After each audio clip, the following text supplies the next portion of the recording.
Could we do the roll call? Commissioner Lack, Here. Commissioner Ambler,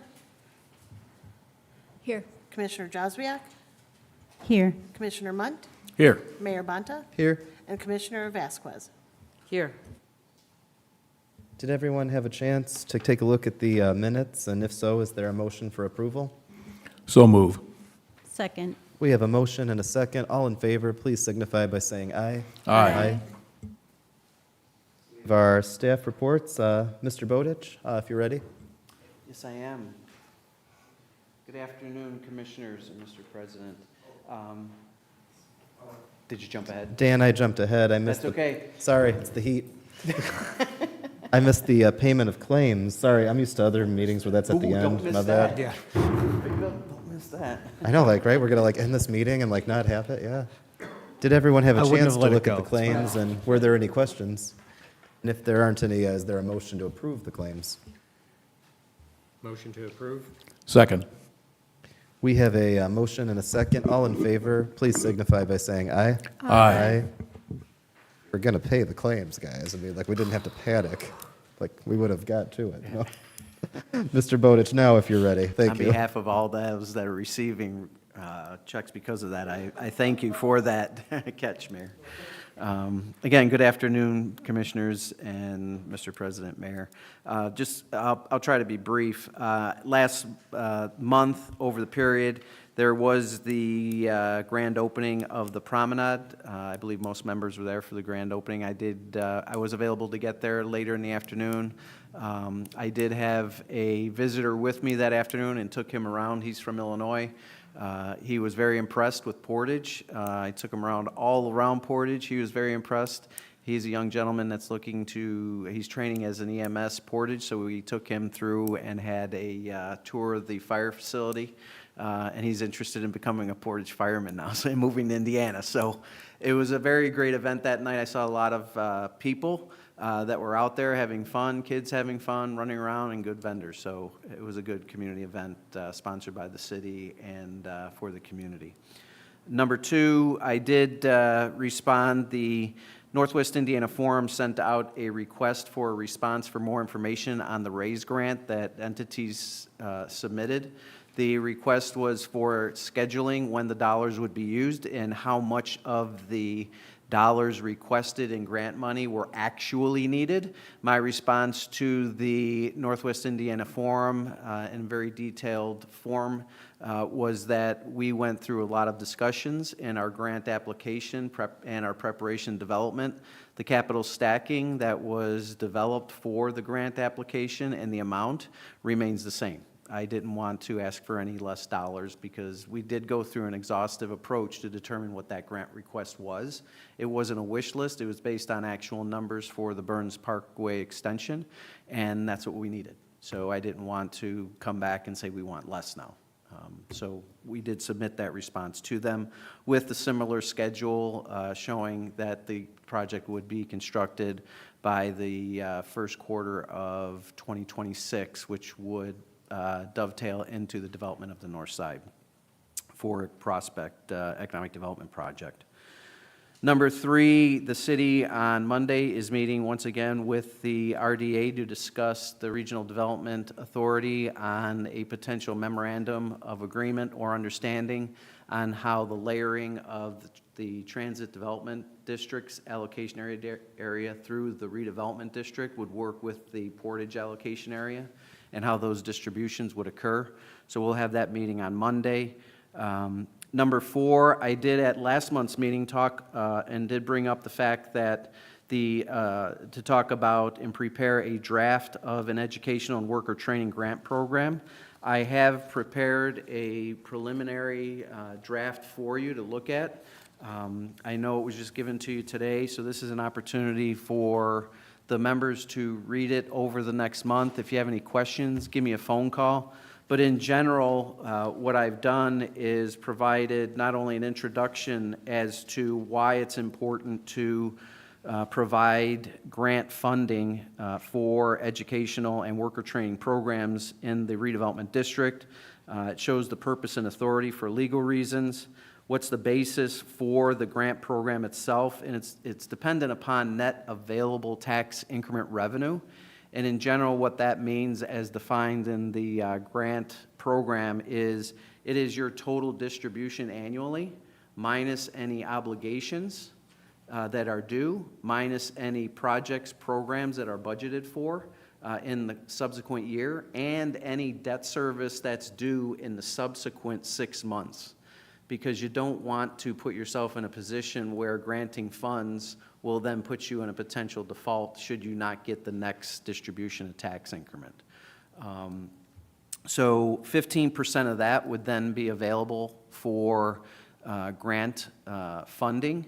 However, that's at your discretion at which portion, what part or allocation of that net available. So if that net available, just throwing out a number, is $200,000, you may only grant $100,000 of it. It's at your discretion, but that 15% would be quantified annually, and then that would be known as an amount before the grants go out. It goes through in detail in the timing from the perspective of starting next year in January, February, to determine what that net available tax increment revenue is. By March 31st, holding a workshop with potential entities who would be interested in submitting an application. By April 30th, the grant applications would be due, or the deadline being April 15th, or by April 30th at your discretion again.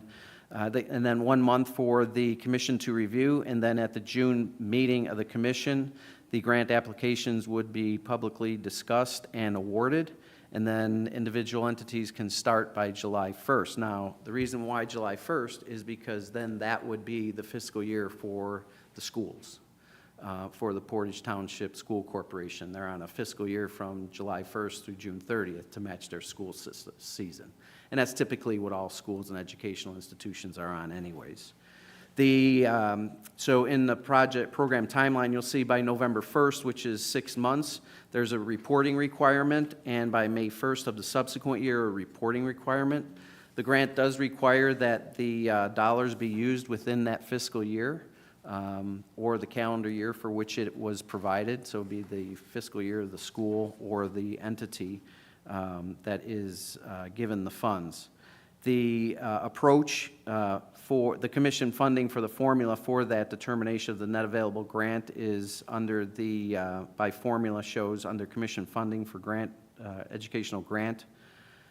As far as the grant program reimbursement, when it is designed so that when the first of the two semi-annual reports are made to the commission to review, that the entity would submit all their expenses, including proof of expenses, receipts, as well as a statement stating that these are accurate and true. And at that point, once that is accepted, the entity would be reimbursed from the Redevelopment Commission, even though the funds would be appropriated for the full year. So if it was a $100,000 grant, the funds would be appropriated on November 1st when that first semi-annual report is given, and then the subsequent June 1st, what would happen is once those are approved, you would be reimbursed for your expenses at that time. And then it goes into detail about the monitoring requirements, what is included in the requirements, and then the monitoring itself. The conclusion shows that as far as questions about the grant program, contact me, or if I'm not available, to contact Sonia as the program manager to provide that information. Exhibit A is the statutory, the Indiana Code 36725-7 that states that you can do this program. And then the grant application itself is Exhibit B. It's straightforward from the perspective of it's not detailed to say exactly what we're looking for. We can go into that, but it's more of a narrative approach to be, anywhere from, 1 to 5 pages. Depending on the detail of the program. So I wanted to keep it simple, but open for a broad opening for entities to submit what their program is and let them be creative on how the application reads, as opposed to giving them a 5-page grant application that says, here's the name, here's the entity. I mean, we could have one sheet, that is a cover sheet, but the rest of it be a narrative of what is involved. And that's really where the six parts come in. 5 parts, I apologize. That's basically a quick overview of the grant application. Over the next month, please take a review of it. If you have any questions, I'm going to have Sonia send it to you in a PDF format. You can mark it up, get it back to me, and we'll discuss it more next month. I do have a resolution that approves the grant program that you can approve at any time. I'll have that available whenever you're ready, and I'll provide that to the commission's attorney for review prior. But that's it. I promised I'd get this to you by the June meeting, and I did. So, and hopefully it'll make. Can you walk me through a scenario of a company or entity or individual applying for the grant? What does it look like? So the grant application itself. So the grant application typically, and I developed this grant application program for the Town of Maryville's Redevelopment Commission in 2014. So it's similar to that grant application. Basically, in their response, and I can show you an example of one of their responses. Basically, it is the representative or liaison, and then their contact information. And then after that, it was basically, they would follow the format of a proposal summary or executive summary on 1 to 3 pages of what their programs were and what they are looking to spend the dollars for in a total amount. So one example would be like the school system, and this really began in part with the conversation that we had with the Portage Township Schools about how in past years there's been money that they've been told is available for the redevelopment that they could use, but there has not been clear guidance or even clear policy on, or even explanation of what you're allowed to spend that money on, Right. how much is available. This is intended to be a very clear way for an entity. Portage Township Schools would be a great example because Right. we pushed for this in part because of their need to be able to, apply for this type of grant, funding from the RDC. Right. Thing is we can't just, technically speaking, put an item in the budget that says this is for this entity all the time, but we can have this money allotted and then have the opportunity for entities like the school system is a great example to then apply for it in a very fair and clear way. Is that the question you were asking, or an No, that example of was it, how it yes. is? Oh, okay, No, I thank apologize. you. I apologize.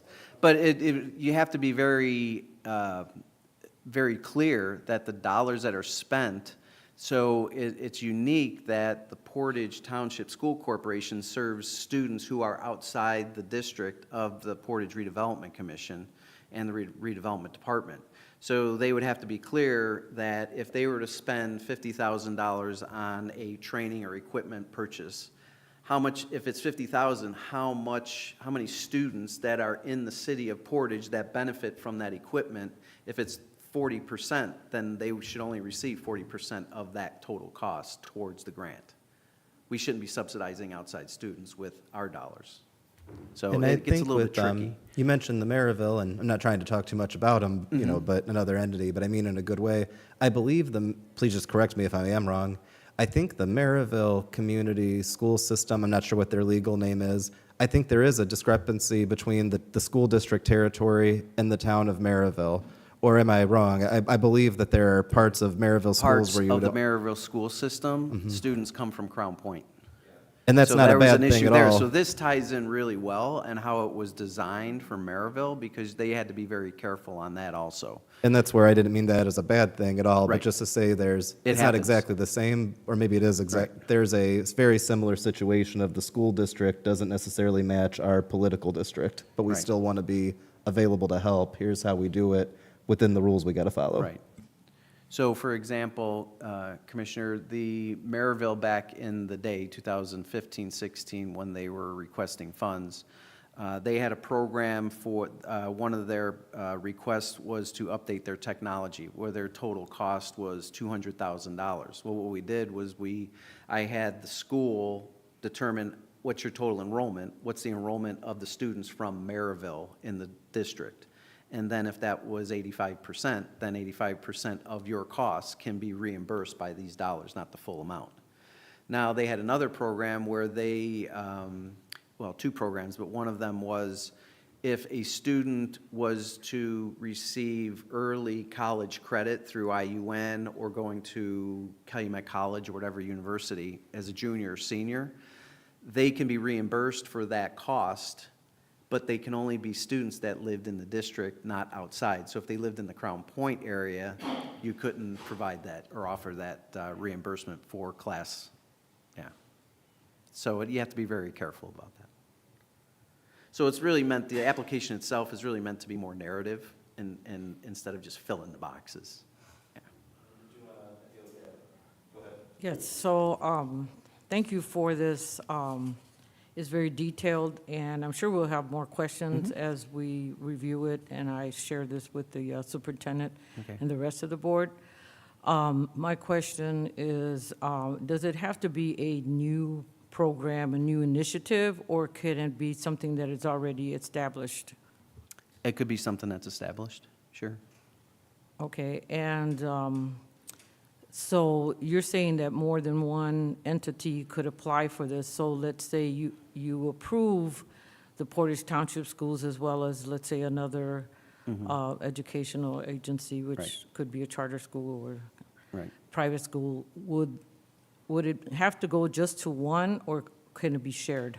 It could be shared. It's however you determine the allocation of the total net available tax increment revenue. I think maybe another way to, I don't know if we're asking the same question or, a related question, but maybe could you talk about this board, us being the members, like our, basically our ability to award or deny, when somebody submits an application. Everybody's got the right to submit an application to the RDC following these rules, but ultimately, what is our level of authority to say, yes to one proposal, no to another proposal? So number one, there's a restriction on the entities, the qualified entities being an educational institution or a worker training program that serves the redevelopment district, number one. Number two, you're restricted by the amount of funding. So if your total amount of net available tax increment revenue is $250,000, I'm just putting out a number, and you get $400,000 of requests, you're going to have to make a decision. So How do you hypothetically, fund? Which ones do you fund? How do you fund them? Do you not fund it totally, so everybody gets a little bit of potential source of funding? so just to create an example, a very lighthearted example, so you've got Portage Township Schools that, let's say they have a program they ask us for, I'm just making up a number, say they ask for $100,000 for a program they have, they submit their application, and then I'm hypothetical, not Mayor Austin Bonta, I filed the paperwork to create my own school, it's just out of my house, but it's legally set up, and I also ask for $100,000. We can use our discretion to say we take a look at the school system's proposal, we're gonna turn down Mr. Bonta's somewhat sketchy looking, plan. We have the ability to do that. I think, Wilma, is that the heart of what you're asking? Yes. I also, looking at some of the other educational entities, they also have students that come from different areas and districts, so that probably would be a restriction. in Yeah, terms it of, would follow the same rules, follow. and I know that there's kind of an element of like things we would be super excited about, things not, but I think, for example, Portage Township Schools is the best example of like a clear cut, they should be applying, for this grant. But I think, like, for example, I'm just making up an example, it's an easy one to make up because they don't have a location here. If the Porter County Career and Technical Center, their building is in Valparaiso, they don't have a building here in Portage, so I don't believe they'd be able to apply, for this grant. If they had a building here in Portage, so like, and there's no plans on their part to do so, but if they had a building in Portage that, was located here, they would have the ability to apply. And then we could factor in too, like, that's an organization that is part of the overall area, it partners with the Portage Township Schools, that would be another like educational institution that if it was in here, they'd be able to. Right. Whereas I don't know if Valparaiso has something like this, but I imagine that if Valpo had something like this, They do have a grant program. Either organization could do that. They do have a grant program. So they do. So, there you go. So because we are a township and we include South Haven and Ogden Dunes, would those students be able to benefit from this grant? Well, ultimately, they benefit because if it's computer technology and they have to use the same computers, but the issue is the school would be putting in the dollars for the computer cost. So if 80% of the students of the enrollment are from Portage, we would only reimburse 80% of that cost. The 20% would be reimbursed by the school. It's on them. So we're not paying for the full amount. But all the students participating in But all- that program how will get would the you tell? program, You know, right? You can't say, you're not from Portage, you can't use that computer, you can't look at that screen. I mean, we have to be logical about it, too. Now, And another example would be if Ivy Tech were to come to and put in a grant, basically for a program, say it was a major industry were to locate in Portage, and they're going to be putting together a worker training program to train workers to prepare for them to open in 2026. Can they come before the Redevelopment Commission and ask for, purchase of equipment to train individuals how to use that equipment before the company ever opens? Now, that may be something you may want to consider if they are Portage residents, because you want Portage residents to benefit from those jobs. I think it's good to note that in the past, there have been years where the school system has been told that there's money available through the RDC, and they weren't able to get any of it because there was no clear way, and for whatever reason in the past, the RDC was not able to articulate what could or could not be used. This is a very clear way for us to be straightforward, transparent with the school about what's available each year, how to apply for it, and as Mr. Bowditch notes, we ultimately have the discretion of what projects that apply, ultimately get funding, and do they get the amount of funding that they completely ask for, a portion of it? That all still lies as a final decision with this body. Right. Exactly. And I appreciate the timelines and everything. It's all spelled out. Right. And it's intended really for the Redevelopment Commission to determine what that net available tax increment revenue is. And then it provides for the educational and worker training entities to know what is available so that they can budget for it the next fiscal year. So it's really done 6 months in advance of their fiscal year. I would also just recommend that once the total dollar amount is available, when we, as a commission, when the commission advertises the grant program, we can state up front that, here's the amount of dollars. Right. And then in the announcement, state that it can be one grantee, multiple grantees, Right. maybe not the full amount is awarded every year, and also just have a disclaimer that each year the dollar amount could change. So as Right. long as we're upfront with that, it would also give the commissioners, and we're advertising that the commissioners have the flexibility to go with one award, multiple awards, based on the total dollar amount available. I've seen that written up that way, so. And it is included on page 3 in the middle, after we're commission funding or education grant under that section. At the end, it says, quote, "The commission is not required to award all of the available grant program funds to an annual grant program year, and may only award a portion or part of the said calculated available grant program funds based on commission discretion." So, I Yeah, mean, and as long as we're upfront with that, Yep, then it's right that there. gives the commissioners that flexibility. I kind of heard that flexibility is one of the issues. so Flexibility, I in think, there. is the better word than the Yep. word I use, Right. which is discretion, which might Yeah. confuse some. Flexibility is a better, Yeah. let's call that a friendlier, more politically Sure. correct term. Okay. Yeah. Caring is sharing. yep. So I have one more question. How will this be advertised or marketed, and so that other entities, educational entities will be aware of it? Typically, it would either be put in the paper, it could be a public notice, it could be, and an article could be placed into the newspaper of publication with a description, or it can be, we can identify, in Maryville, they identified all the educational institutions and worker training programs in the town of Maryville, and they sent out the applications to them.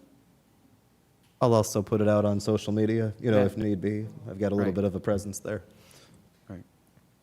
The intent is you. to make it available. Yeah. Right. So I appreciate all your efforts and all the work that you said that you had this as in the town of Maryville, is that Right. correct? And I've worked with the town of Maryville's Redevelopment Commission, the city of Michigan City's Redevelopment Commission, the Hobart Redevelopment Commission on similar grant applications. Dan, I don't want to go by what I read in the paper, because sometimes the paper gets things off. You probably know better, but in an article I read recently, it stated that over the years, the town of Maryville has given, in some form or another, awarded at least $2 million to the Maryville school system over time through this program. It might be more, it might be, I mean, you can tell.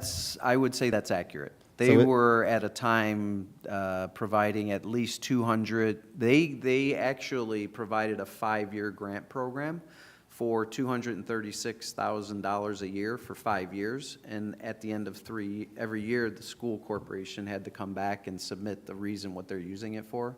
So it was a pre-approved grant application for a 5-year period. Now, in Michigan City, Redevelopment Commission awarded the Michigan City School Corporation, I think it was, I want to say $2.4 million for technology improvements over a 5-year period. It was either a 3 or a 5-year period. So you're open to how you can do it, you just have to have the available tax increment. And we got to have the fair application, Yes, process. exactly. What can't happen is Mayor Bonta and Superintendent Alanes go into a room and we talk and we come up and then we leave the room and there's, all sorts of money. We have to have a very clear, open to the whole public application process.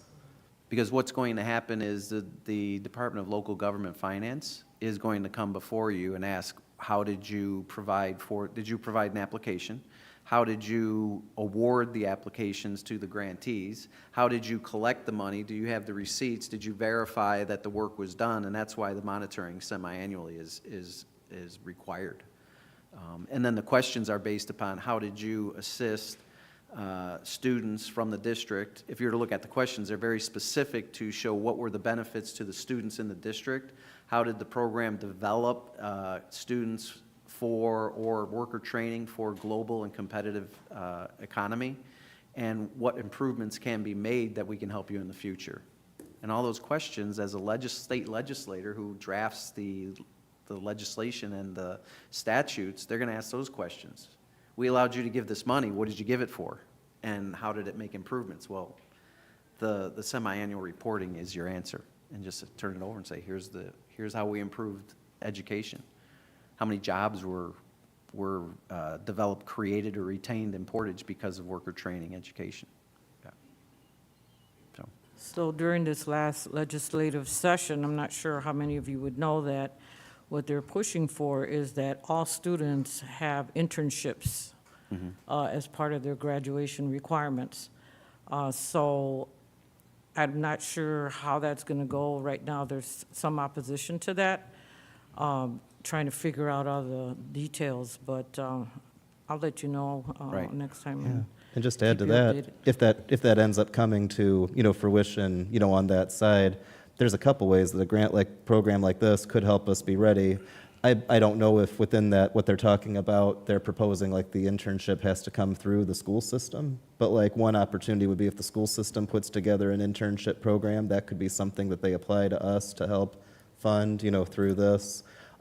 We actually do have an internship program at City Hall now. We have 3 interns working in the city right now. One of them is here, and we're trying to grow that program over time. And in our case, we're actually paying for it with a grant through an entity that was looking to do a grant for internship programs. So I'm not rooting for that to happen, as you're describing, but that certainly is an opportunity, if need be, for us to be able to help fund the school system if they choose to apply that way. So if there were no other questions on the home, did you have any other questions? I just thank you for Oh, answering you're all my welcome. questions. I had mentioned I would have this for you at the June meeting, and you have it. And it was intended just as discussion, as we're having now, and next month the same. We have time. And lastly, on my list of items to discuss was, I wanted to get this educational grant program before you this month. Next month, I'll have a 1 to 2 page overview of a home TIF grant program, so we can get that on your list of items for discussion to get that prepared if you decide to move forward on that for economic development purposes. So I'll have that available next month. That's Thank it. you so much, Dan. You're welcome. I don't believe we have any old business. Moving to new business, we have consideration 8.1, change order number 4, American Structure Point, Central Avenue West. Hello, Mayor Board, John Tucker, American Structure Point. Excuse me. You have change order 4 for Central Avenue Bridge Project. This change order encompasses the final design for the load transfer platform, design costs, the extra borings. In addition, it has also some other extra work that was done where we had to demobilize the crane. There was some idle time for the crane out there, and then there was some clearing and moving the steel bridge piles away from the roadway last summer. So the overall cost for this change order, as you have there, was $85,223.61, of which 61,000 and change is eligible for federal participation at the 80%, and then the balance of that would be wouldn't be eligible for some of the rework that had to be done with the equipment. And as Mr. Murphy mentioned the last time, those costs would be, eligible for the claim pursuant further on down the road as well. So that's the overview of the change order itself. I guess I would answer if there's any other questions directly related to it in association to this change order. Do we have questions from the board? What is the reason for the change order? Like, what was the cause of the delay with the crane, et cetera? So the overall change order was the delay with the peat that was this past fall, or this last fall. That's the basis of it. So at that time when it was discovered, the crane had already been mobilized on site. So then once project was paused to come up with the design to deal with the peat, the crane had to be demobilized from the site, roadway opened up. So that's the cause of the extra cost with the crane. The reason for it then wasn't related to anything of RDC. It was incurred because of an error on Structure Point's part, correct?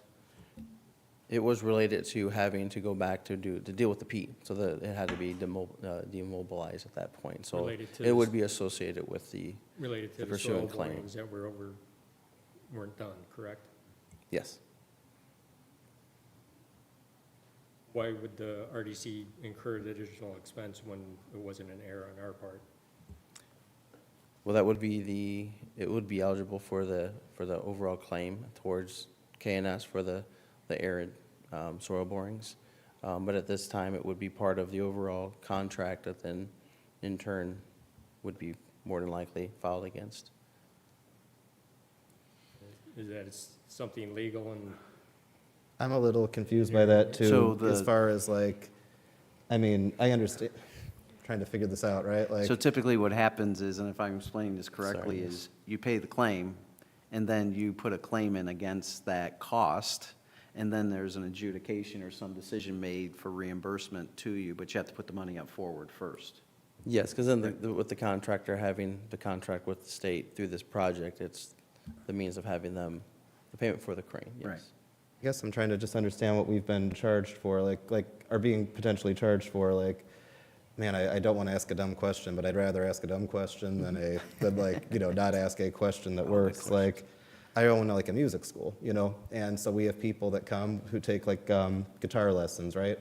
So we charge a certain rate for like a half-hour lesson. If somebody decides to come to their lesson 30 minutes early, I mean, like, that's a choice like made. They came early, but they're not like billed for that. They're just like waiting in the lobby. Like if the crane was there when it, I don't mean to say shouldn't have been, but when it didn't have to be, I don't know why that's our charge, unless I'm misunderstanding something. it's my understanding the crane was supposed to be there at a certain point in time, and then once they got into the work, it was discovered it wasn't buildable at that time. Right. That's So correct. then that's why they had to put a pause to the project Take it down. while the crane was sitting there, ready to go. Yeah, but did the crane have to sit there? Maybe I'm confused. Are we being charged for the crane sitting there? No, it's mainly the immobilization of the crane, yes. By the time we identified the issue, that's when we said, we're going to have a pause, demobilize, remove the crane, and move forward. So they do have, the contractor has another claim for more additional idle time, which we at our project level denied because that notice they didn't give us proper notice. So that is on to the next step of the NDOT's claim process through the district construction director for his project level, or for his level ruling of it as well. So, there are some of that claim, but that has been denied at our level at this point. So the majority of the cost is associated with, the demobilization of the crane because it was identified after they had the equipment on site is when it was discovered, like you mentioned.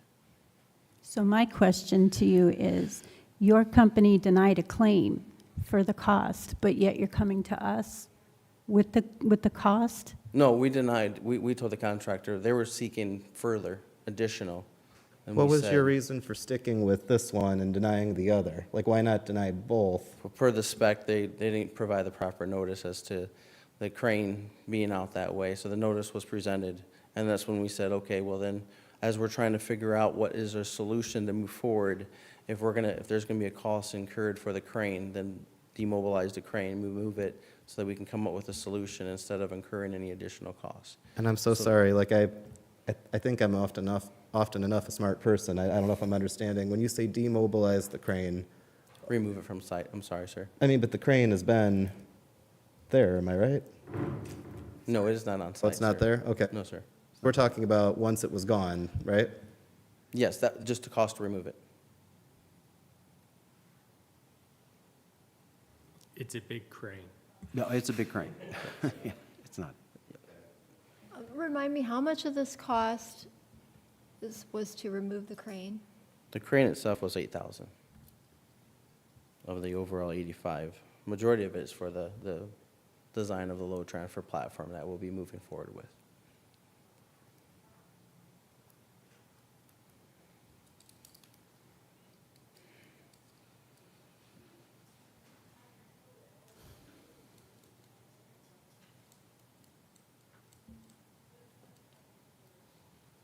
Is this something that legal and Mr. Bowditch, you can look into and Yes. we can figure out what is, Attorney Graham is very familiar with this, so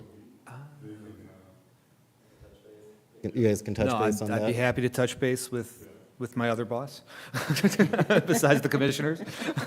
No, if he's, Graham's been okay, basically, everything has been going through him, so, on this, okay, that's, yeah.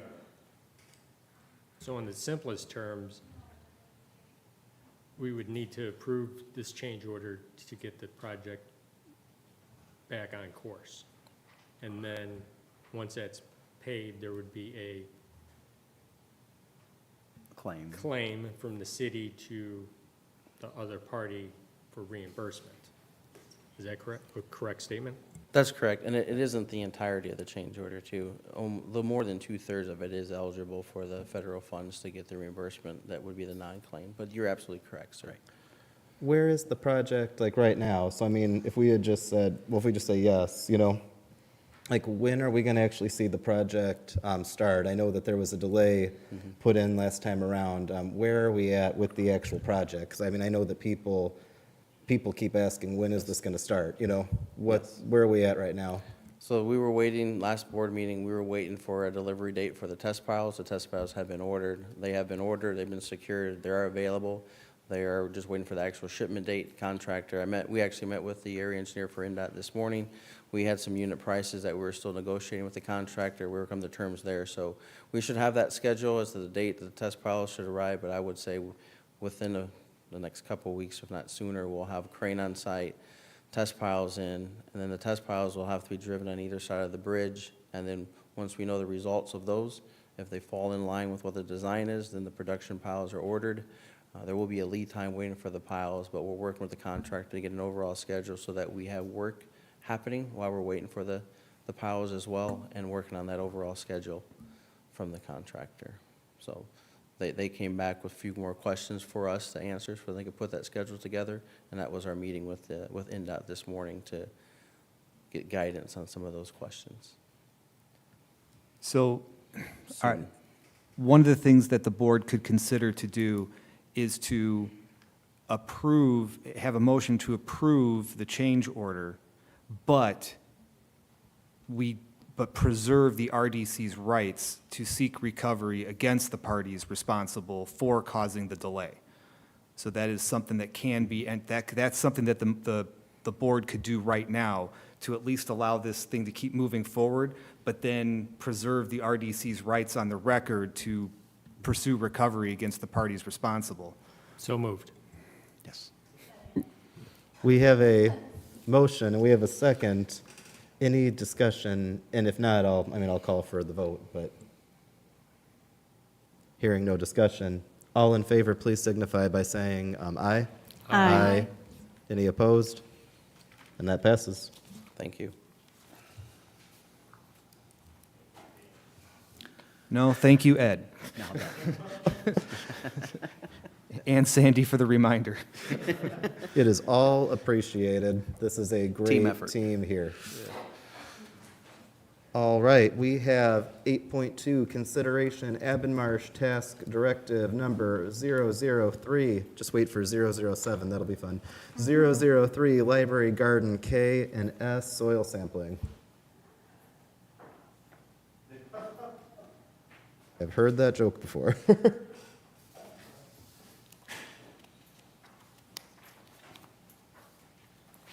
Good afternoon, members, Mayor. Before you, we're submitting task number 3 for KNS Engineering. They did some concrete testing on the Library Gardens project.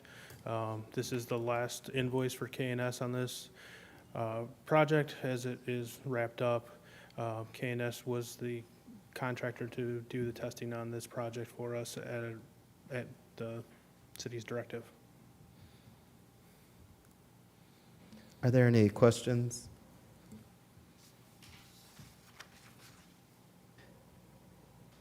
Not hearing any. Is there a motion? Motion to approve? Second. We have a motion and a second. All in favor, please signify by saying aye. Aye. And thank you so much. Thank you, guys.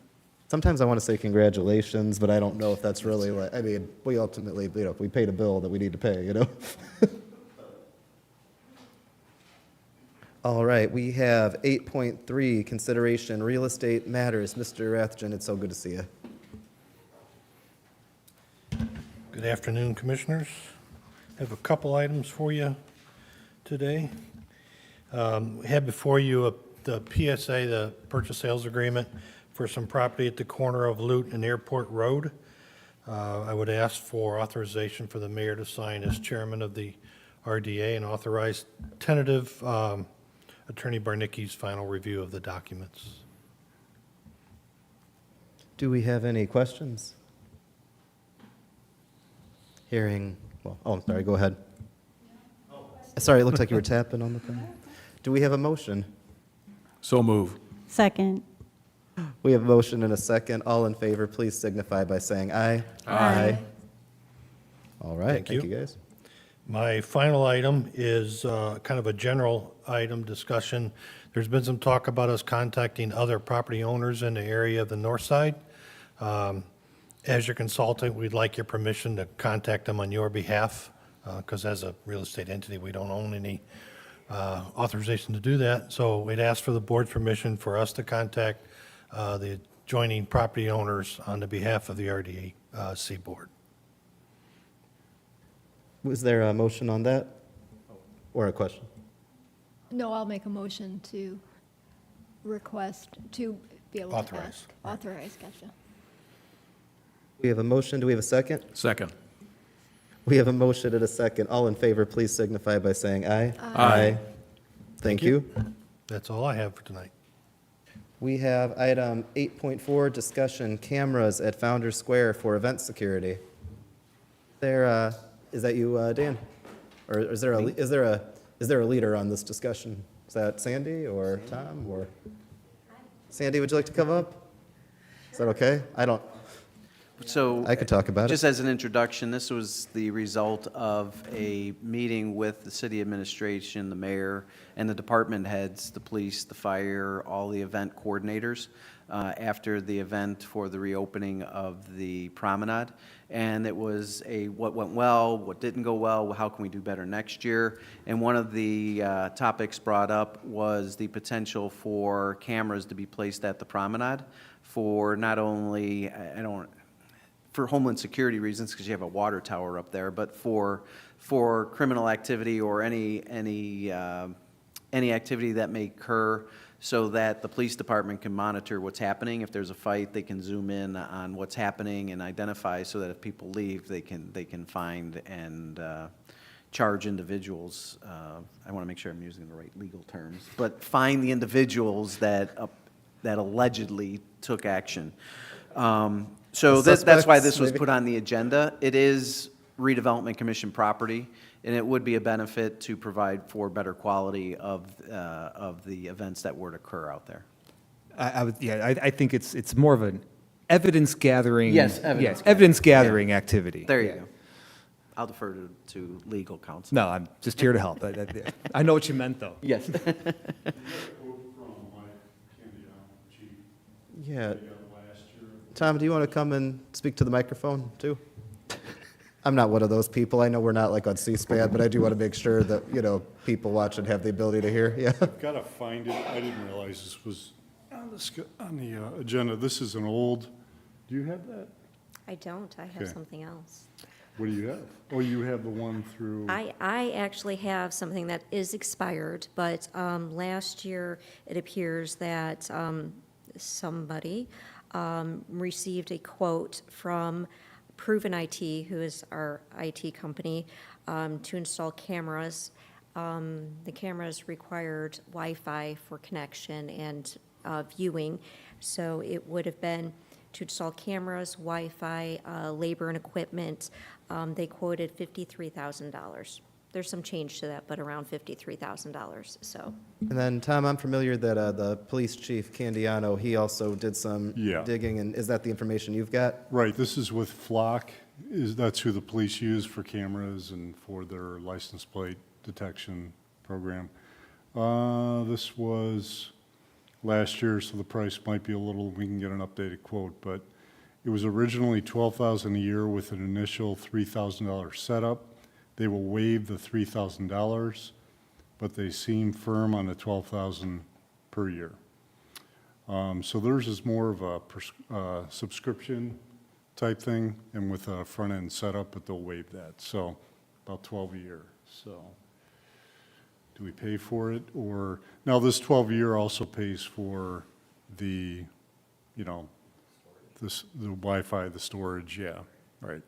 So. One of the issues at the promenade is it's somewhat of a dead Wi-Fi area, so that causes a reason for the Wi-Fi to be either supported or to be introduced to that area. Yeah. To expand its area. Now, this doesn't give us free Wi-Fi like that quote has, so. This would be Wi-Fi that the police could use for their purposes. Correct. In that one that you're Yes, reading, sir. Tom. Yep. Is the intention of these cameras just to be cameras or biometric data license plate readers? No, well, this is basically for identification. These are not grainy, you know, these are meant to be zoomed in and, you know, it's for identifying people. It's So not if- going to be, it's not going to have any, what do they call that? It's not going to be your social. AI credit. face readers or any, yeah, this is just to monitor, but it's good clarity. So I could give an example, Greg. So one of the things that I'll say, because I want to front load all the positive, I mean, we've had so many more people come into our market on the square. I know you know that too. We've had some stuff where we've had high numbers, we've had a lot of people come in, we've had some bumps that we've corrected. We had some kids who were riding bikes through the event and knocking down tables, so we came back and put up a sign that says no riding your bike, you know, through the event, and we had some interesting complaints about that, but ultimately people followed the rules and it made the event, you know, even better. We have had some issues, you know, during city events, but also just generally with, sometimes there have been some fights, particularly in the playground area by Hannah's Hope. When there's an event going on or police are on patrol, they do a very good job essentially breaking up the fight or getting the kids to disperse. The trouble is that when you have people like running away, it's very hard to remember what somebody, you know, looks like, especially if you're, you know, they're having a fight. So then the police come, people run off. But if there are cameras there in the parks, one, there can be a way to monitor what's happening in the park, and if there's a problem, they can come out. But also, I mean, ultimately, if we got you on camera, we know what you look like, you Well, know? one of our vendors had their tip jar stolen last week, so cameras might have been able to identify that person, so. Do we have, It also will happen, just speaking from experience, sometimes the police do catch somebody, but unfortunately, sometimes there are parents who insist that their kid is a perfect angel, would never do anything like that. And having the fight on camera, we don't want to have any of those, but having the action taking place on camera makes it harder to deny that somebody was doing something when the police catch them. Who maintains the recordings and how long and all I that could, kind I of could stuff? get that information for you. If we had interest in this tonight, we can get fresh, quotes on both companies. Yeah, think 'cause the- yours is a year old. It is a year old, Okay. but mind you, it addresses the Wi-Fi issue that we have downtown. It would actually extend the Wi-Fi into the park, and so you have that as part of the price, and then the camera system is also another part of the price, so. We've just reached out to Surf and Frontier begrudgingly to find out, sorry, to see what kind of programs they have for free Wi-Fi, so. So I think that when it comes to things like cost, the company, best way to use. Sorry.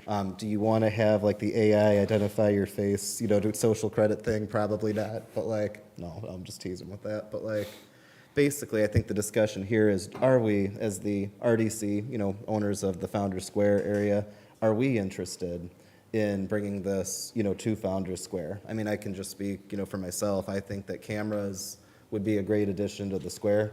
And again, it's not that you'd have a camera all over, we're not talking like secret cameras popping up, like something. We're talking about spots that are quite visible to the public anyway. I mean, if you're at Hannah's Hope Playground, or if you're by the amphitheater, or if you're, over by where the Chamber of Commerce is, you're standing in a public square where anyone can see you. The camera gives our law enforcement the ability to see what they would see if they had somebody there in person. It's just sometimes you don't always need to have someone standing there in person, do we have any statistics on the vandalism or crime at Founders Square since its existence? Could request that from Can, the. I would like to, if I'm going to vote yes on something like this, I would need the justification that I could, that it's necessary. I can tell you that we could get that from the police as far as what's reported. There's also the anecdotal, because sometimes there's stuff that's not reported. We have so many complaints, and I mean, I can go through my emails and I can go through my Facebook messages of parents and grandparents who are concerned that they can't take young children to Hannah's Hope Playground because there's teenagers fighting and pushing and things like that. I mean, it's a recurring known problem over there in the square, I can tell you that we've had some great success stories. There was a vendor at the market who was so excited the police were there because they had been concerned to come, and they said, I was so amazed. We were told that, Portage, it's kind of tough there, but the police presence made everybody, safer. I think the thing to remember, though, is that, again, you're in plain sight. If a police officer is driving on Buckley Way or they're coming up by Founders Square and you're there, they're going to see you. So if you're doing something bad that you shouldn't be, there's no violation of your rights that a police officer saw you doing something bad. I guess the question I would have is, what is the concern about a police officer being able to see you in that same public place on a camera? I don't think that the camera makes it any different, So my response and question to that would be, do we need cameras and police presence? Well, we do have police presence. They patrol and they go through there. And we've actually, for Founders Square, for events at the park, we have upped the police presence. We used to just have one cop. Now we have 3.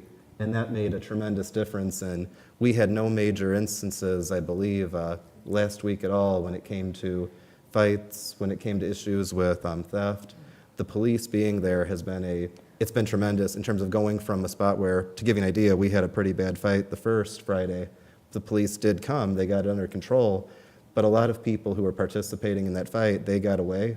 And if we had had a camera there, we'd have their faces. And we'd have the ability to say, hey, that's the person from before. Or other way, you catch somebody, the parent denies or they deny it was them, you've got them on camera. And I guess what I'm trying to figure out is what is Hannah's Hope Playground for if people can't bring their grandchildren there to play? Right. You know, at the end of the day, there's people who don't take their kids downtown because they say we're concerned about the fights and the people who are bullying down there at that playground. And again, I know that if we had the money, I'd love to just have a cop whose only job is to walk the beat of there all day, but that's not something we have the ability to do right now. What we do have the ability to do is have it where that if somebody's misbehaving at the park by that playground, grandma or mom can tell the police. We can look on the camera and we can do a couple things. We can put it online and say, is this you? Do you know who this person is, especially if it's an adult? Or they can be aware that that person's there. If we get multiple complaints, they can come around the same time, catch the person. At the end of the day, I mean, I think about with cameras, anytime that somebody robs a store, they'll take the camera footage and they'll put it on the police Facebook page and they'll say, do you know who this person is? We're trying to catch this person who robbed the store. And nobody says, whoa, that's an invasion of that guy's privacy. Why is it that it's different if you're at a park? Is just what I don't understand is the concern. Well, I think this was more for a discussion today. Yeah, I mean, we'll gather some of the current quotes for you, just so we can get you the, you know, the actual cost, but, Yeah, I'm just thinking $12,000 a year is quite a bit of money. At yeah. the same time, just as an example, with the Market on the Square, last summer we had 12 Market on the Square events, and for the entire summer, we made a profit for the park department of $4,000. By increasing the security, getting the fights to stop, people who were aware that they would get in trouble if they caused trouble there not coming, we've already exceeded $4,000 in profit in just 2 events. So we have to, So, with police presence at the events, Which I totally but we still had issues. We still had issues the police needed to address, and they still got a patrol. And at the end of the day, if 2 people get into a fight and they run off, a camera lets you know who they are.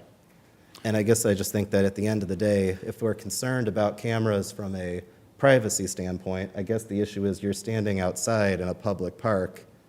There's no difference between a cop watching you on a camera and a cop watching you from the street. Yeah, there's no expectation of privacy when you're in public, so.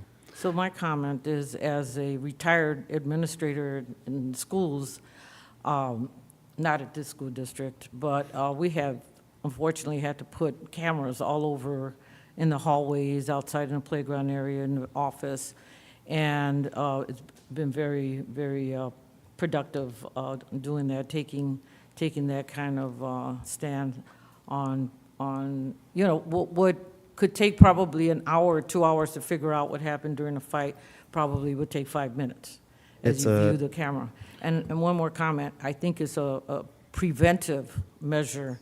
So once the young people, because unfortunately, they're the ones that kind of hang out and do the things that they shouldn't be doing. Once they find out that there are cameras and they're being monitored, I think that they'll think twice about coming. So I'm looking at the preventive measures when it comes to security. And that's important too when you consider the amount that we have to do to repair the playground every year. Because without cameras and without the ability to have a cop walking the beat every day, there has been so much vandalism at that park and that playground over the years. And if people know that there's not going to be a consequence, well, then we end up fixing the floor. When people poke the floor, we end up fixing the drums when somebody busts through the drums. Normally I'd be nervous about saying this aloud because I think I'm giving people ideas, but everybody in Portage knows how beat up that playground gets, and that's a travesty. That playground is to honor the memory of a child who had, well, it's not right. And there comes a point where, quite frankly, I mean, for $12,000, and I know we got to weigh the actual cost what it comes to, but if we're talking about the cost, we also got to consider the importance of not losing money in repairs and not having people lose faith in their government that their child can't go to the park, because good children can't go to the park when you're concerned that bad children are going to hurt them and we can't do anything about it. And again, I assure you, we can go through emails, what have you, it is a constant concern about our parks in general, and Founders Square in particular, the impression that it's not safe. Now, we've done a lot in the last 2 weeks to make it a whole lot safer, and people feel it. And that's why I'm really confident saying that. We're excited that the police have their new golf cart coming, and they're not playing golf with it. They're using it to get around the park so much faster. But we also got to think proactive and preventative, not just reactive and catching. Anyway, we can come back to this discussion, but I do feel really strongly about this because, quite frankly, I'm a teacher. I'm a former teacher, but you never really stop being a teacher. And we need to keep our children safe. We have to be able to get the bullying, the harassment, and the fights to come to an end. That's not Portage. It's not what our city is about. When people tell me that's their impression of our city, I don't literally fight back, but I fight back by saying it's not. And we proved it 2 weeks in a row by having a really positive event at Founders Square. And I also got to admit, when somebody tells me I don't want a camera, I mean, heck, we used those flat cameras. That's how we caught those people that were running out of Chicago. The people that stole the car, those were some violent people driving through our community. And we were able to use a camera to read their license plate. Again, a cop with a good memory could see that license plate and know, but that technology didn't violate anybody's privacy. You register a license plate specifically so that we can find you, and we did. I understand the concerns about putting cameras in people's homes. We can't do that, not legally, and it's not something the city has the capacity to do. I understand concerns about putting cameras in a sting operation without a warrant, putting it in like a place where people don't expect, but putting cameras to monitor public land where you're out in the public, where anyone can see you and you don't have a right to that privacy, I just don't think it's a legitimate concern. Sorry. And we'll gather current numbers for you. We can present them. Okay? And I'll work with Tom to make sure that we get the criminal activity for the area, historical, and work with Tom to get proposals in Sandy, and we'll come up with something for next month's meeting. It was intended really for discussional purposes, to gauge interest. We sure did. We're all good. Which, it's a good thing. I mean, that is a good thing, to quote Martha Stewart. Yeah. But we'll put together something for you for the presentation. Thank you. All right, so hopefully we have this powerful discussion about our next topic, which is power washing, 8.5. I hope not. So I believe that Sonia shared with you all a recommendation letter from our department. We requested some quotes to do some power washing down at Founders Square, and we actually received 3 quotes. They are listed there. If you all want to see the quotes later on, I can get you copies. But we would recommend that the commission move forward with every surface power washing for the amount of $17,332.03. And this is to power wash all your surfaces down at Founders Square. So we do have new concrete, and they're staying away from that, but all the concrete from the original construction of the park and the brick columns, the building that's down there, even the surface of the splash pad. Clean it all up, clean out the drains for the splash pad, and try to make everything look nice and new again. Are there any questions or a motion? I'll make a motion to approve every surface power washing for $17,332.03.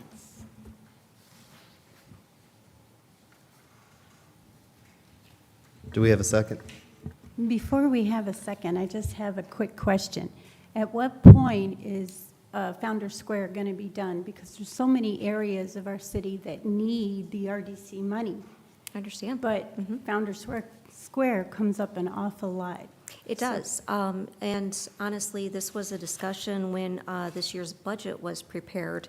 And it was the thought that city staff could handle this. Unfortunately, they don't have the equipment. They have, a home pressure washer where you have to run a hose from some faucet. And a lot of the area within Founders, there's no water access, Around the bathroom, there is obviously, but to try to get to the stage of the promenade, there isn't water access or anything to be able to clean that for our crews to take care of. So that was a concern, and after hearing from the park department that they couldn't do this is when we moved forward with the request for the quotes and brought it in front of you. Can I springboard off of her question then? Of course. how often is this going to have to be done yearly? Every other year? Honestly, it is something that you probably should do every year. Unfortunately, when Founders Square was built back in 2010, it hasn't been done since. So obviously, surfaces can last. It's just if you go out there, a lot of the limestone, it's black, just from the elements getting to it, and it's just not attractive.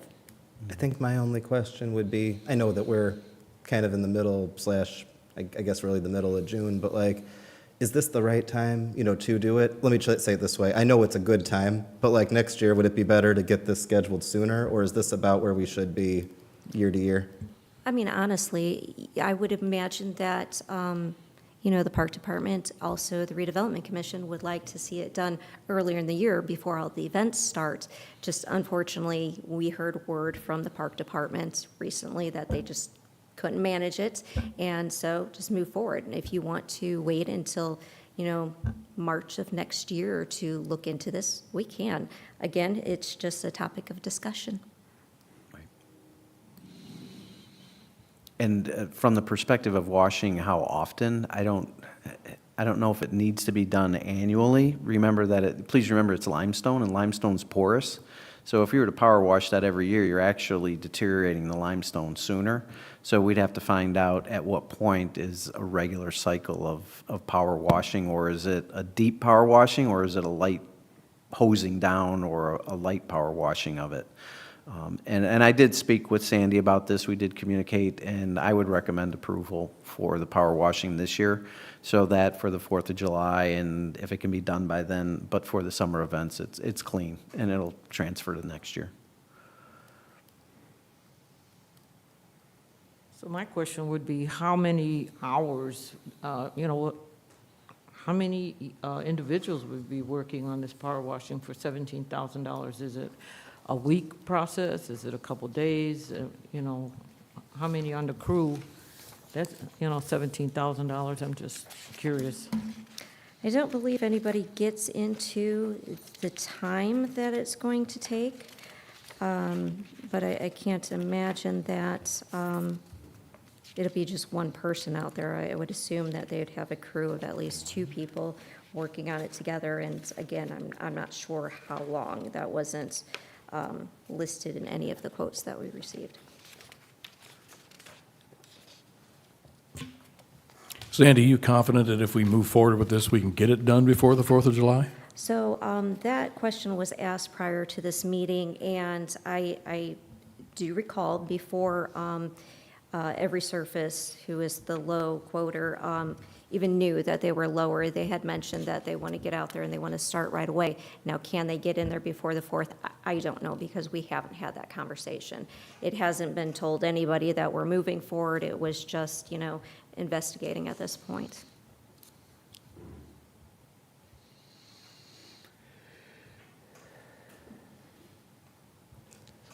So we still do have the motion currently floating, just so that we're aware. Discussion's good, but just so we know. Well, I mean, there's, Actually know how long that lasts legal. Do we need to redo that since they? there is no, I didn't hear a motion so far. I mean, I think it's. Penny. Oh, you did, okay. Motion to All approve right. for the number. Yeah, there's no okay. That's what I was thank saying. you. Yeah, there's no second. My understanding is the motion is floating unless there's a time limit. I mean, we can keep discussing. I just want to remind that we do need a second if we are going to act. So right now it's dangling. No action's It's a been taken. Dangling motion. Yeah. So I mean, so someone could move to table the motion, but then based on some of the discussion I'm hearing, I'm not trying to pass judgment on it, but I mean, if the goal is to get it done before Yeah. the 4th of Thank July, you. tabling it means that it won't be done by the 4th of July. correct, because if the motion's tabled, then no action, Sandy and the And- department can't take any action to get this done. I guess the spot that I would say, and I don't know if this is the best way to put it, but if we pass the motion today, then we have a chance of it getting done before the 4th of July. If we table it, then it won't. We know that if we pass it today, if we want it to happen, like if we want the power washing to happen no matter what, it's probably best to do it today so that we have the chance of it being done by the 4th of July. Is that correct, or would that be legally sound? Well, I mean, that's It's not really a legal opinion, Yeah, that's sorry. not really, yeah. So what we're talking about isn't so much a legal issue, it's really an issue of prioritization. So, Second. Yeah, they're, Well, now we There have we a go. motion and a second. Can I request a roll call vote? We can do that. Hearing no other discussion, let's go ahead and if you can call roll for the vote. Mr. Mayor, question to council. In legal, you'd have to legally review this application, correct? Can your deliberations on that motion with the company still give us time to get it done by the 4th? well, so anytime I receive actual quotes and things like that, I review it as fast as possible. A lot of times with these quotes, there's not a lot to review legally, so I will tell you that if this motion is passed, before we walk out of here, I can have the legal review done because there's not a whole lot that was presented to me, if that makes sense. Yeah, okay. No problem at all. So, any other discussion? We have a motion and a second. Sonia, could you please call roll? Commissioner Lack, Yes. Commissioner Ambler, Yes. Commissioner Joswiak, No. Commissioner Munt, Yes. Commissioner Bonta, or Mayor Bonta. You can say Commissioner Bonta if you want, President Bonta even if you want, but I'm a yes.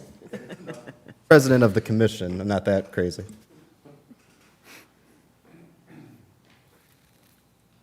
All right, it did pass. All right, and then we go on to other business submitted. That's, we have discussion for a special event request. Is it pronounced Cronin? Cronin Parking. Cronin Parking at Garrington. So the department received a phone call this morning. This happened this morning. And they live adjacent to the Garrington School building off of Central Avenue. They're actually on Angle Street, which is right next to them. And they wanted to see if they could use the Garrington School parking lots for their people that are attending a graduation party, for them to park and be able to walk to the property at Angle Street for the graduation party. If it's any help, I've known the Cronins for 20 years, so they're good people. And is it their backyard that touches the property, or is it? I honestly didn't look up Porter County GS to see where it is, but they are on Angle Street, which is right adjacent to it, and some properties do back up to the school. Do you need to review anything, Mr. Bartnicki? Where do I begin? So, I mean, this is a brand-new topic to me tonight. When it comes to parking we've had many discussions about the condition of the Garrington's, the Garrington School, the area. I mean, we do have some liability issues that are coming to mind. We're having, property damage issues that are coming to mind. In a perfect world, there would have to be a memorandum of understanding between the family and if this is RDC, since this is RDC property. There's a lot going on here. I would say that this is something that we would have to probably put together some sort of hold harmless clause or indemnification clause to submit to the family to use this. I mean, if this is an official request, it is my recommendation that we handle this in an official capacity with some sort of documentation to the family that they will hold the RDC harmless for any, conditions that are present on the property that, these folks who are visiting the party aren't going to hold the commission responsible for that. So, I mean, again, I could keep going, but I'll stop here. And Sandy, I'm sorry, I'm sure you said it, or what is the date of the party It that is, they're looking to have? June 29th. Oh, of course. So they didn't give us So a for lot all of you time. people watching who are thinking about having your birthday party at the Garrington parking lot, please know that it's best to give us the best amount of time possible. So I guess to start, if you don't mind me asking our attorney, I know, it's, of all things we're asking here. No, it's okay. So Yeah. for such a form, I guess what I would wonder is that common sense is just not that common, you make a Yeah. legal form and then people say this, say that. And I'm not trying to judge anybody who sincerely would just be parking there and coming to the party, but I mean, if somebody were to do something beyond parking, like if somebody were to cause damage to the building or something goofy like that, I mean, that I imagine is already not allowed, even if we approve parking in the parking lot, right? Like, we don't have to get into details like that, or? Probably not. I mean, it's RDC property. So if there's not some sort of agreement between an entity who wants to use it and the RDC, I mean, I hate to use the T word, but they're straying into trespassing, okay? Again, I'm just kind of making general comments here. But in order to secure it's hard to explain what I'm trying to say. I mean, the RDC needs to protect itself from users and from people parking on its property. So in order to actually approve this, there needs to be some sort of indemnification or prevention of liability on the RDC from the folks who would use the lot. I can work with Ed. We could put something together. As I sit here right now, I'm not sure how quickly that can be done. But if the RDC wants, you could have a motion to approve this use of the lot for parking, subject to the attorneys putting together some sort of an indemnification so that the RDC is protected from any claims arising out of something that would happen to a tire, a car door, a window while they're on the lot. I appreciate the fact that that a family is coming to the RDC formally, and That is like awesome, by That's the way. awesome. I just want to state, because like I know we've got 4th of July coming, and I can Yep. tell you as a business owner downtown, during 4th of July, people park wherever they can. It doesn't matter. You could put up a sign that says, hey, private, no, people just kind of park, you know? I'm not saying that's a good thing. It's actually kind of amazing that a family sought us out and wanted to get permission. Not to open a giant can of worms, and I know that this meeting's been long for all sorts of reasons, including self-cause, but Dan, would it be beneficial, like just for the future? I don't know how often this would happen in like the Garrison parking lot, let's say, but considering land the RDC owns, would it be beneficial for us to have a form created that could be a standard form? So like in the future, again, I don't think a lot of birthday parties are going to happen in the Garrison parking lot, but like whether it's like a concert going on and somebody wants to use the green space that we own by the mall for parking, whether it's, I couldn't even tell you, if the Boy Scouts wanted to go out and camp in like our north side property, which I'm looking at Bill, that might not be a good idea at all, but if they even wanted to try, like, I don't think, I get you, but would it be good for us to have a standard like liability release form for just ideally all things, or as many reasonable things as we could think of somebody might want to come and use RDC land for, in the future? Yeah, my mind was already going in that direction, so the short answer is yes. And to make it a little less short, I will start putting together something. I will start working, and I will present to the board within a meeting or two some sort of a form or an agreement for folks to use RDC property for these type of events. That makes a lot of sense to me.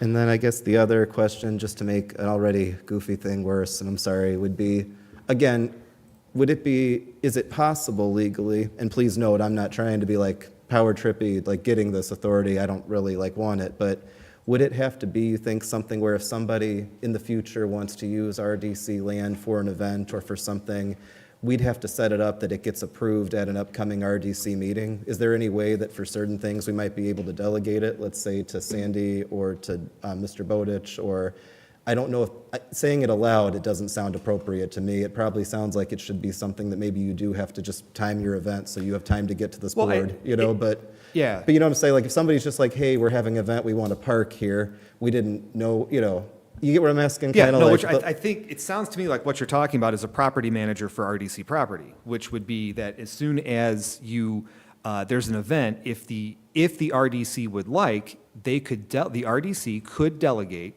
this function to a property manager and designate a city staff member to be the property manager. And so then the RDC could, on, say, an annual basis or whatever, appoint a property manager and say, all agreements for use of our land for parking or whatever, these type of things, since there's so many Dans around here, see Dan, who's functioning as the property manager. I mean, that is something that could be delegated directly by the commissioners to a staff member. And then, again, trying so hard to make sure this meeting doesn't end at 6:30, but just, would it be worth looking at the fact that we do have land that your average person probably just thinks of as a park, but that people can currently book through the park department? I mean, I don't know if that's ever been officially considered, but I mean, like Founders Square is like owned by us, but it's often enough thought of as like a park. You know, I'm not sure right now. I know that often people got to go to like the Board of Works for events at Founders anyway because of the need to often like change the traffic. But I guess if we have any land that is currently parkland, Founders is not the only example. I mean, the baseball fields is like another interesting one where it's been RDC property legally and ownership-wise. But I mean, the relationship between just using the baseball fields, for example, and I'm not saying anything bad about them, I'm just saying like, that's primarily managed through our park department, even though it's RDC land. I don't know if that's ever been formally reviewed, but do you think that that's worth looking into, just to making sure Ts are crossed, Is are dotted? I never would have found out if not for these people's graduation parties, so I'm so glad they brought that up. So what's the question? I'm sorry. I guess what I'm wondering is, we already have land owned by the RDC that people can book via the park department. So Well, like, you and- can do an event at Founders Square, or like the baseball fields, like their Open air pavilion. Open air pavilion is Yeah. our property, but you book the open air pavilion through the park department and pay the park department, I believe, for the fee to use it. I'm not opposed to that. Well, I mean, I'm just wondering, like, in a way, has the RDC already made the park department the property manager for some land? And I might be wrong, if we don't have anything on paper stating that, should we? Well, yes, that you're now you're talking about a memorandum of understanding or an Sure. interagency agreement between RDC and Park And by no means Department. am I actually opposed to anything Yeah. currently going on, whether it's the open air, the baseball, or Founders. I'm just wondering, would it be in our interest to legally insulate by making sure we Yeah. have some sort of formal agreement if we don't already? Okay, yeah, short answer, yes. Always a good idea for the RDC and the Park Department to enter into an MOU. Go ahead, Dan. Yeah. I just have a question. I don't want to open Pandora's box, but. I'm so sorry, I think we did. Go ahead, yeah. But it is a good discussion. It's one of those, it's a good discussion to identify the risk and liability. So, the same instance is the Redevelopment Commission owns the walking riding trail north of the NERC building, which is known as the gravel trail. Is that what it is? Northside Limestone Trail? Northside Limestone Trail. Now, what's the difference, I'm just asking more of a question of, what's the difference between a group of people walking down that trail or individuals parking in the parking lot? That is a great question. I appreciate you They bringing have up that point. liability or hold harmless? I mean- Walk the trail, or are these individuals just parking? Mr. Bowditch, that's an excellent question, and honestly, I hadn't thought about it, because, yeah, that's not managed by the park department. In any capacity, that's just managed by us, but we expect, and as noted, it's got attractive features. Thinking back to our meeting where we talked about how a garbage Yep. can means that we're inviting people to it. We did. And a bench. And a bench. The abutting landowner came before and just wanted you to know and say, hey, can we use this? Because they know there's a camera there, and they didn't want someone to be tipped off saying, hey, there's a lot of people parking in this lot, and there's nothing going on. So they're at least asking, can we? But yet at the same time, does the person using the walking trail ask permission to walk on your property? That's a really fair point, and I don't have the answer. I mean, to me, some of this is like, who knows how these things get started, like what becomes, what needs permission, what doesn't, and man, I do think Pandora's box has been a little bit opened here, but I think a great discussion maybe for ahead of our next meeting, but I guess in regards to this family's matter, I guess the simple answer is, I mean, just speaking personally, I mean, I don't know how many people they're inviting to this party, but I'm sure the parking lot is big enough. If there is a way for them to be able to handle the liability, I mean, I don't think that any of us are particularly offended by the idea of parking happening there. I think the question is just, can we get a legal document made that satisfies our needs? Yeah, I think the motion One is, time. to direct me as counsel to work with staff to insulate the liability of the RDC for this event. And I think that's a reasonable request, and I think I can get something done. So moved. Second. We have a motion and we have a second. Do we need a roll call vote? I'm just kidding. We'll do the, all in favor, please signify by saying aye. Aye. Aye. All right, thank you all.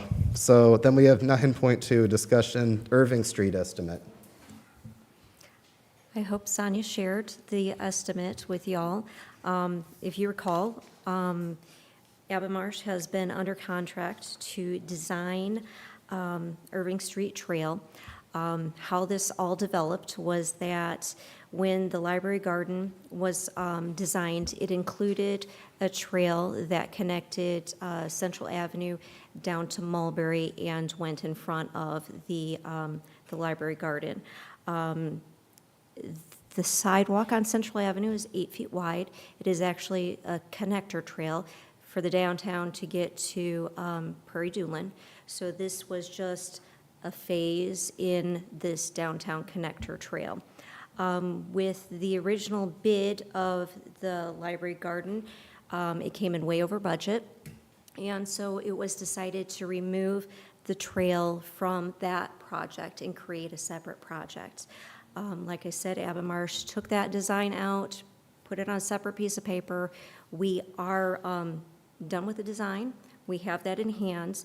And now it's time to consider whether or not we want to let this project out to bid and actually get it constructed. The estimate, construction estimate, is just over $871,000. Unfortunately, due to staffing, we would not be able to manage the construction of it. So Abamarsh has provided us with a dollar amount to hire them to manage the construction, and that would be an additional $61,000. So we're here today just to see if this is something that we have the funding for, something we want to move forward with this year, or if this is something we want to hold on to and consider in upcoming years. I think we all, of course, have a little sticker shock. I'm just going to, I don't know if I'm speaking for everybody. I think the challenge here is it's an absolutely wonderful idea. There have been, well, I probably shouldn't compare it to other things because there's probably like engineers who might watch this meeting and say, why in the world would you use our proposal as your example, Austin? That's not fair. What I'll say is that I think for the, well, maybe just to speak to open discussion, my initial thought is I feel for that high of a cost, there's probably other projects that we probably should prioritize first, at least right now. But of course, I want to be respectful of the fact that this is such a good idea. It's just, I think that the cost is so much more than I think that we might be able to handle right now. But I want to, of course, let others, weigh in on that too. But I can't stress how nice the idea is. I would like to explain some of the costs for Yeah. you. In order to get this trail in the vicinity, the library has an existing parking lot. It is really close to the sidewalk. So a lot of the cost is reducing the width of Irving Street so that we can get the 8-foot wide trail through there.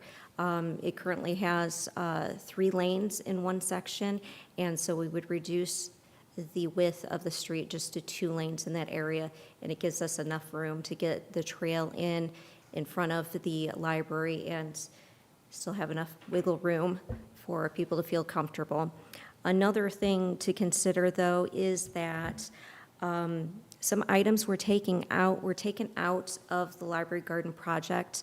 For example, some driveways, some of the aprons being replaced at the library. And they were included in this project just because we would be affecting it while putting in this concrete sidewalk. So the library might believe that we are coming right back to do their driveway aprons, and unfortunately, if this project isn't built, those will also have to wait. Is there a way to separate that from this project? I mean, we could. Obviously, that would be more design and maybe a conversation to let the library know that we've delayed the project and see what their thoughts are. Would it be possible, you think? And, well, I guess to start, when it comes to again, we're always cautious about time, sensitivity. Would it be advisable to table this so that we have some time to have a discussion, with the library about how we want to proceed with this? I guess my question, and I'm sorry if you're wondering why I looked at legal, because, it's not that I consider that decision necessarily legal opinion, but I know we do this a lot, maybe that's not a bad thing, but is that the sort of thing where we can have a more like informal, like unofficial, like discussion with the library system, or is that sort of a subcommittee kind of deal if we were Yeah, going to do that? yeah, we're right back to the, we've done this a couple times. So the commission could appoint 2 commissioners and a staff member as a subcommittee to work with the library to take next steps towards, what this project could be, what should be done. Also, remember that we are working closely with the library on doing some final sorting out of the, using ARPA funding for the library garden. We've taken some steps in that direction, so we do have a couple invoices that are going to continue to be going back and forth. So, but this, what you've just described, Mr. Mayor, is a subcommittee waiting to happen. Well, that's a great, I'm going to use that quote in the future, That's- a subcommittee waiting to Please go happen. ahead. It's just to say, because, yeah, I think that this is a very great direction to go. I think that I think we all have reasonable concerns about the costs, but again, it's not that we deny that a project like this might cost that much. It's kind of the, how to go about it in the most financially appropriate, fiscally sound way, In some Voted. instances, Mayor, redevelopment commissions will schedule a working session just for discussion of a topic like this as a full board with no action taking place. So in lieu of having a study committee. Yeah. It's just a working session to discuss exactly what we were just discussing under the previous agenda items. It would just be a second meeting. It's not even a meeting, it's just a group gathering to discuss kind of the more like options. like a meeting that's intentionally like what this meeting has been at certain points, maybe. Right. Yeah. It's to take no action, but just hear input from both parties. Would we be able to invite, like, the library, to such a meeting? Like, the agenda could include talking to them about that sort of Yeah. thing? And then those briefing sessions are publicly noticed. Yeah. We'd follow all the same rules and just have a big old library discussion. I mean, that sounds great. I mean, then we can also, if need be, we could bring up some of those other topics we're working on with the library, which again, Dan, I appreciate how much you have put into that already. Oh, no, and it's. And everybody in the team. Yeah, that's a staff. Right. That's a staff, and I just wanted to, I'll do it right now. I just wanted to publicly thank all staff who worked on that to make sure that we got that funding in place. That was a big deal. All right, so I guess we don't necessarily need a motion because there's not or do we still need a motion to formally, I guess, make a decision on this? Or is it a motion to schedule such a meeting as the working meeting?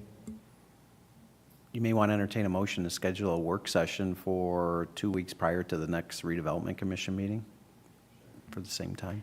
I mean, all the board members don't have to, all the commission members don't have to be here. It's just a function of, it's an administrative meeting for the discussion of various topics, and Sonia and I can put together an agenda for those discussions. No action will be taken at those meetings. It might make future official, like, I shouldn't say official, but regular meetings smoother to have some of those discussions worked Right. out on topics like this, Right. Does the meeting location have to be here, or whoever that committee ends up being? Well, it'd be all of us for have this. it- so- Have it there so that you could actually see the plan, and some of us probably haven't even been to the library garden. Well, I mean, I definitely recommend everybody go check it out. It is beautiful. I mean, it is such a great, like, space to have. And again, I can't stress, if I won the lottery tomorrow, we wouldn't have to worry. I'd be paying for this project, myself. That's as simple as one of the really big ones. I'm sorry, not like one of those. But all said and done, I think the main thing, to both Dan's, is that a meeting, as we're talking about, would still have to be a public meeting. Yes. So, Yeah. I mean, somebody would still be able to, so we could, I believe we can schedule a meeting like that at the library if Yes. they're accommodating to that, but we would still have to make room so that there could be an audience if somebody does want to come and watch. That doesn't mean that they get to participate in the discussion unless we open that to the public, but it does have to be a public meeting, not a private one. Right. I'd have to look into that. Yeah, and it very well could, and there's nothing wrong with having it here, but, I appreciate the idea. It would be nice to, if we're going to have like a session just about that topic, it would be kind of cool to have it there, and then we all can take a tour of the garden together and see, and maybe that's what gets us all, excited about what to do next. And in the meantime, I did print out a small set of plans, and I could send you all a PDF so that you can take a closer look at what all this project entails. Are there any other topics to be brought before the board at this time? Just one thing, Mayor, some of the other commissions I work with, they have what are called work sessions, obviously, and they do those quarterly, and they do those off-site, not here, they do them outside of the regular meeting area, and then they have their regularly scheduled meetings monthly, and those are determined to be plenary sessions, which are of the full board. So the work sessions are, members can some show up, some don't on occasion, but at least quarterly they do those. So that may be a schedule that the commission may want to entertain is, on a quarterly basis, every 3 months, have a work session on various topics and move it around. I think that sounds very worthwhile, and I'll speak a little bit more about that at the end, because, I just wanted to make sure I had some closing stuff on this one. Right. So would it be mandated that the president of the commission bring dinner? Yes. I can, for sure. As long as that's legal to do, yeah, I can do that. It is now. Unless you want to Highly send the bill to the school board highly as a thank suggested, you. I would take Yeah. that as. Mr. Cherry, how are you? Good. So some time ago, you approved a $30,000 cost for an Alta study on the north side, parcel C, regarding the purchase of that land. That's currently underway. It came in at 26.4, so $3,600 lower than the approval. We were asked by the potential buyers that are doing the due diligence if we can add wetland delineation to the Alta survey. Avonmarch was kind enough to hook us up with Soil Solutions, and we've got the cost estimate for the wetland delineation for no more than $6,500. So we're kind of netting, do the math, Dan. Right. It's almost a zero-sum game. Yeah. Not quite, but Not it's. quite, but- Not quite, but. So I'm asking that that you approve the $6,500, no more than, for the addition to the Alta study. Motion to approve. Second. We have a motion and a second. Any discussion? All in favor, please signify by saying aye. Aye. Thank you. Thank you. Anyone else with something to bring before the board? Let me just say, I know that sometimes our meetings, first off, I've said this before, I don't care what anyone says, this is the Today most. is the longest day of the year, by the way. Yeah, it's I'm going for the longest redevelopment. So you have to have a commission long meeting. Oh, how apropos. I just want to say, I don't care what anyone says, this is the most fun redevelopment commission in Indiana, maybe the country, but we're going to stick with Indiana. So you'll still get home before it gets dark. Just saying, I know this has been a little long, I will not go much longer, but let me just say, I know that this has been a lot, we've talked about a lot, we didn't all agree on everything today. We had some no votes, we had some disagreements, we had some moments where I was like very big about cameras, I'm so sorry about that, but like, all I can say is I'm just really glad to have a board this dynamic. For my appointments, when it comes to the appointments the city council put on, I think the very wise decision that the school board did by sending Wilma here, I never want a rubber stamp body. I want us to be a really active group, and I think that we are doing that, and I think it means a lot to the people of Portage that we are taking things so seriously. We're not afraid to have big discussions. We're not afraid to ask questions, even if they sound weird. So just thank you all. I appreciate you guys so much, and so I'm not going to surprise you with dinner today, but with Wilma's suggestion, I'll keep that in mind in the future. Thank you. Motion to close the meeting? Motion to close. Second. All in favor, please signify by saying aye. Aye. And we're closed.